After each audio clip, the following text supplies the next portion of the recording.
자, 오늘의 킹스맨 헬마우스 임경희 작가, 네. 박석원 YTN 앵커 함께합니다. 안녕하십니까? 안녕하십니까. 자, 두 분도 개표 방송 보셨습니까? 개표 방송도 받고 개표 예. 방송도 하고 하고. 그랬습니다. 우리 헬마우스 임자가 눈이 부었어요. 네, 눈이 빨갛습니다 지금. 예. 경기도 때문에 꼴딱 그냥. 아마 경기도 때문에 밤새웠던 분들이 꽤 많지 않을까 생각이 드는데요. 자, 오늘 특별히 자 개표 또 여야 승패 분석 필요한 얘기 좀 해야 될 것 같습니다. 먼저 투표율부터 한번 짚어보죠. 네, 제8회 지방선거 네. 최종 투표율은 50.9%로 마감이 됐고요. 역대 두 번째로 최저입니다. 지난 7회 지선 때가 60.2%였으니까 그때랑 비교하면 마이너스 9.3%포인트 투표율이 낮은 수치입니다. 승부처로 꼽히는 수도권은 서울이 53.2% 투표하고 경기 50.6%, 인천 48.9% 투표했는데요. 인천 빼고는 수도권 투표율도 평균보다는 높은 수치입니다. 투표율이 가장 높은 지역이 전남으로 58.5%, 투표율이 가장 낮은 지역이 광주로 37.7%, 17개 시도 가운데 가장 낮았습니다. 야, 참 전남 또 네. 광주 바로 옆에 있는데 정반대의 결과인데 네. 자, 이렇게 투표율이 낮았던 거 네. 이유가 뭘까요? 지금 우리 앵커께서도 전남하고 광주 얘기를 해주셨는데 네. 사실 이제 광주 투표율이 그 열세라고 볼 수가 있을 것 같습니다. 전체적으로 보면 이제 대선에서 대선 끝나고 나서 이제 3개월이 채 안 되는 시점, 그리고 대통령이 취임하고 나서 한 달이 채 안 되는 시점에서 치러진 선거다 보니까 대선의 연장전 성격이 굉장히 좀 강한 편이었다라고 볼 수가 있는데 비해서 광주에서 이렇게 낮은 투표율이 나온 거는 결국은 이제 민주당 지지자들의 상당수가 이번 선거에서 이제 투표를 포기한 결과라고 볼 수밖에 없을 것 같아요. 근데 그러면 전남에서 왜 이렇게 높게 나왔느냐 그러니까요. 보면 그 이제 시도지사 말고 이 자치단체 이 레벨로 좀 내려가 보면 뭐 목포라든지 뭐 이런 어떤 전남 지역의 그 많은 지역에서 민주당 후보를 대체할 수 있는 무소속 후보가 많이 무소속 나왔습니다. 후보들이 당선이 됐습니다. 그렇습니다. 그러다 예. 보니까 이제 민주당에 불만이 있는 민주당 지지자들은 대체제로 뽑을 만한 사람이 있으니까 전남에서는 좀 각축전이 벌어졌고 그래서 좀 높게 나온 거고 네. 광주에서 낮게 나온 거는 그만큼 민주당에 대한 투표 이 포기 혹은 이제 실망층들이 이제 상당수 투표를 안 했다. 그 결과로 대체적으로 보셔야 될 것 같습니다. 왜냐하면 지금 이제 투표한 분들을 대상으로 한 여론조사나 이제 뭐 이제 출구조사 같은 걸 보더라도 70대의 고령층들은 투표 참여율이 여전히 높은 수준이었는데 네. 20, 30대, 40대까지도 지난 대선하고 비교하면 상당히 낮은 투표율이었는데 그게 결국 이제 민주당에서 이제 빠져나간 표가 아닐까 이렇게 이제 볼 수 있을 것 같습니다. 네. 사전 투표율은 또 역대 최고였다 하면서 좀 본 투표도 높을 거라고 기대를 했던 것 같은데 결국 다 분산 딱 반반 된 것 같아요. 그렇습니다. 예. 뭐 이제 사전 투표 같은 경우는 역대 지방선거 중에 최고라고 했습니다만 예. 아시다시피 지방선거에 사전 투표가 적용된 게 이번이 벌써 이번이 이제 세 번째밖에 안 되기 때문에 그렇죠. 역대 최고라고 해도 세 번째 중에 하나다라고 할 수 있고 또 하나는 이제 사전 투표의 그 상승률인데 0.48%포인트 정도 더 높았거든요. 네. 근데 기존의 사전 투표가 이 본 투표까지 끌어올리는 효과를 발휘할 때에 비하면 상승 여력이 낮아진 걸로 봤을 때는 낮았군요. 결국 이제 본 투표에서 옮겨온 결과였다고 봐야 될 것 같습니다. 자, 지금 이제 광역단체장부터 결과를 조금 얘기를 해보죠. 자, 이 결과 누가 이겼다고 볼 수 있습니까? 어떻게 봐야 됩니까? 이게 17개 네. 광역단체장이었는데 이제 막판에 경기도 아까도 네. 말씀드렸지만 초접전 끝에 김동연 후보가 당선이 되면서 국민의힘이 12곳 가져가고 민주당이 5곳 승리했습니다. 민주당 텃밭인 호남, 그러니까 전남, 전북, 광주 가져가고 제주에다가 막판 경기도까지 5곳이고요.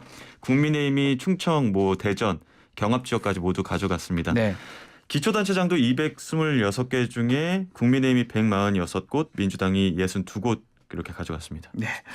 자, 특히 좀 눈에 띄어요. 이게 경기도 하나가 왜 눈에 띄냐면 결국은 처음에는 출구조사대로 이 지상파 3사도 그렇고요. JTBC도 그렇고 좀 차이가 나는 걸로 나왔었거든요. 그리고 그렇죠. 계속 이제 김은혜 후보가 앞서는 모양새이기 때문에 네. 아마 그게 만약에 이제 국민에 좀 가면 상당히 좀 힘들었다 보는데 경기도가 좀 유권자도 가장 많고요. 네. 이게 막판에 좀 바뀌다 보니까 이게 민주당이 아직 참패했다 보기에는 또 아니지 않느냐 이런 분석도 있는 것 같아요.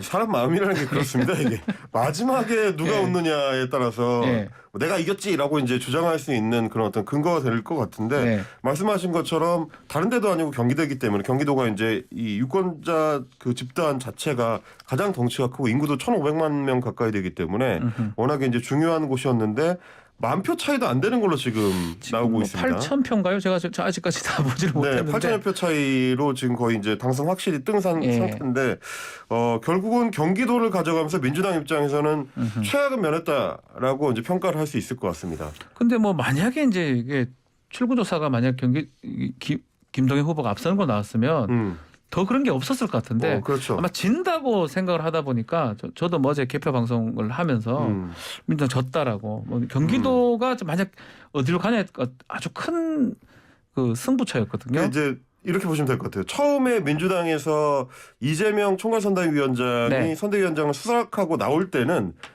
과반 이상을 가져갈 수 있다. 그렇죠. 그러면 승리다라고 처음에 얘기했다가 좀 지나서는 아무래도 여론조사 상황이 좋지 않으니까 민주당에서는 7곳 정도까지도 우리가 네. 이제 승리라고 볼 수 있다.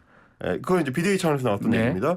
그러다가 이제 막판에는 바뀌었어요. 이재명 선대위원장이 5곳만 이겨도 괜찮다. 경기도만 이겨도 된다. 그중에 네. 5곳 이렇게 표현을 조금씩 이제 했었죠. 후퇴한 양상인데 네. 어쨌든 이제 경기도를 근소한 차이라도 가져온 게 민주당 입장에서는 굉장히 좀 안도할 수 있는 결과인 거는 맞는데 네. 다만 다만 이제 전반적으로 보면 선거운동 기간 동안에 있었던 여론조사에서 크게 벗어나지는 않았습니다. 결과들이 그렇죠, 대부분. 그렇죠. 예. 그래서 경합 지역들이 뭐 국민의힘 쪽으로 이제 기울어진 것도 그런 영향이라고 볼 수 있고 경기도나 서울도 원래 같으면 이제 압도적으로 시의회와 도의회에서 우위를 점하고 있던 게 대부분 깎여나갔거나 혹은 이제 역전이 이루어진 그렇죠. 상황이기 때문에 당선 이후에도 이 뭐 김동연 도지사 입장에서는 상당히 좀 험난한 앞날이 기다리고 있다. 뭐 이렇게 볼 수 있을 것 같습니다. 말씀하신 것처럼 경기 도지사는 민주당의 김동연 후보가 되긴 했는데 이게 네. 구시군 기초단체장 밑으로 보게 되면 네.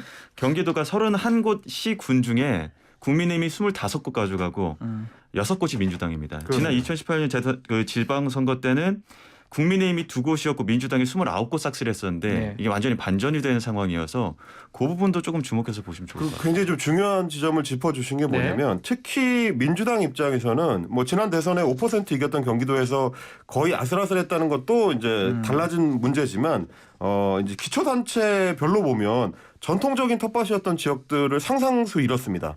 예를 들면 이제 고양시 같은 경기도 고양시 같은 경우가 이제 국민의힘에 넘어갔고 그리고 청년 공천을 내세워서 비대위가 상당히 야심차게 했었던 뭐 오산 지역이라든지 경기도 광주라든지 서울 뭐 강서 지역이라든지 이런 곳들이 결국 이제 뺏기는 결과로 끝났습니다. 그렇다는 네. 얘기는 민주당 지도부가 혹은 이 선대위 차원에서 선거 전략 자체가 상당히 좀 오류가 있었다.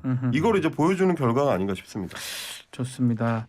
자, 결과적으로 봤을 때는 결국은 많은 국민들이 또 시민들이 심판론보다는 안정론을 선택했다. 이렇게 보는 게 맞겠네요.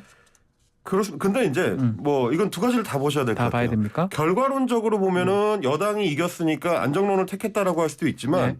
이번 선거 같은 경우는 워낙에 투표율이 낮았다는 거를 주목해야 되는데 지난 지방선거보다도 10%포인트가 낮았거든요. 예. 이런 선거는 대체로 왜 투표를 포기했는지가 더 중요합니다. 그래서 이제 투표에 참여한 분들은 원래 하던 분들이 대부분 나온 거기 때문에 달라진 민심의 척도로 이제 사용하기는 맞지가 않는데 네. 뭐 아까 말씀드린 것처럼 60대 70대 같은 경우는 투표율 자체가 대선에서 크게 이제 떨어지지 않은 결과였기 때문에 대체로는 40대, 30대, 20대가 그만큼 떨어진 것이 중요하다. 그렇다는 얘기는 민주당 입장에서 봤을 때도 어느 정도 희망을 가져볼 만한 게 JTBC에서 어제 이제 투표에 참여했던 분들 대상으로 여론조사를 했을 때 그 이제 윤석열 대통령에 대한 지지 여부는 거의 반반이 나왔거든요. 네. 근데 민주당이 잘못하고 있다는 여론조사는 거의 70%에 육박할 정도로 그러니까요. 압도적으로 높게 나왔습니다. 네. 그건 그만큼 민주당에 대한 어떤 심판 정서가 강하게 적용한 거는 맞는데 그렇다고 국정 안정론을 펴기에는 어차피 한 달밖에 안 된 정부여가지고 20일 뭐 그렇습니다. 뭘 그렇죠. 보여준 게 없기 때문에 이제 네. 그런 측면에서는 이제 선거의 이후의 어떤 그 결과를 볼 때 좀 참조하실 점은 있는 것 같습니다. 좋습니다. 자, 다른 지역 서울, 또 인천, 강원, 충청 주요 지역 결과도 좀 소개해 주시죠. 네, 서울은 오세훈 후보가 59.05% 얻으면서 39.23% 얻은 송영길 후보에 압승했고요. 인천은 유정복 후보가 51.76% 얻으면서 44.55% 얻은 박남춘 후보에 승리했습니다. 전현직 리턴 매치에서 서력하면서 유정복 인천시장 복귀했고요. 강원은 특별자치도 지정되면서 기대 모았는데 54% 얻은 김진태 후보가 45.9% 얻은 이광재 후보 제치고 당선이 됐습니다. 충북은 이게 전현직 대통령 인연이 깊은 곳이어서 관심이 많았었는데요. 김영환 후보가 당선이 됐고요. 충남은 김태흠 후보가 양승조 현 충남도지사 상대로 상당한 표차를 내면서 당선이 됐습니다. 네. 자, 뭐 여론조사랑 비슷했던 것 같기도 하고요. 네. 결국은 뭐 인천, 강원, 충청, 서울 뭐 개표 결과 좀 차이가 나게 이겼던 걸로 보이는데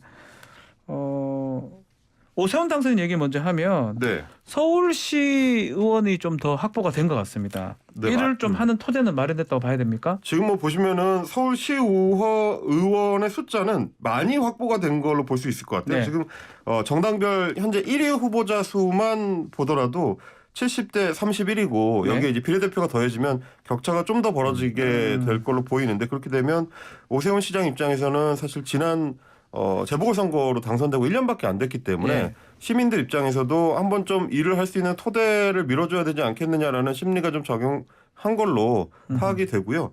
다만 여기서도 의미심장한 거는 원래 여론조사에서는 그 구청장에서도 거의 싹쓸이 수준의 국민의힘이 앞서가는 상황이었는데 막상 뚜껑을 열어보니까 한 8개 정도 이제 민주당이 이제 가져가는 결과가 나왔고요.